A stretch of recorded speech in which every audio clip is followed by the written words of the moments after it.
morning I was recalling one of the things that I had experienced that had been so meaningful that when I get flashbacks from it, it's somewhat emotional. I was working with Cookie Rodriguez in Pennsylvania. She had begun a program for drug addicts, and she herself was the first woman drug addict of Dave Wilkerson. Her life was really a pattern for people to be delivered. Anyway, I was there on staff, and there would be new students that would come in, and it was strictly, of course, women.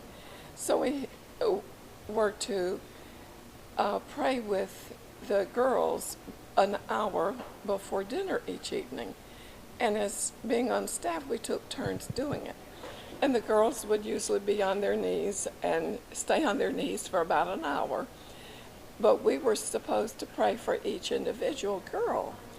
And when I came to Patty, I remembered, oh, Patty's been here 3 weeks, I think.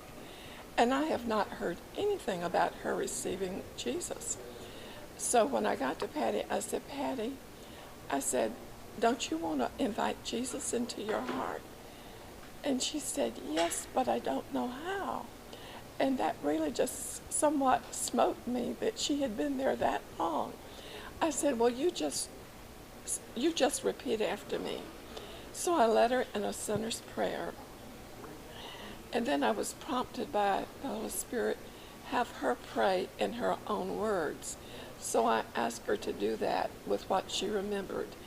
And as she began to pray, she broke and began to weep. And Patty had lived a different life than I had. And of course, everybody has had a different life. But with Patty, she had had a very difficult life. She had lived on the street corners and rooftops and with other men, and she had come into the program with hepatitis and a recovery of hepatitis. And so I heard Father say to me to love Patty, and I thought, Father, to be honest, I really don't, because I just cannot identify with somebody living like that. And so I reached over and I just patted her on the shoulder. Then I heard the Holy Spirit again as she was weeping to love her.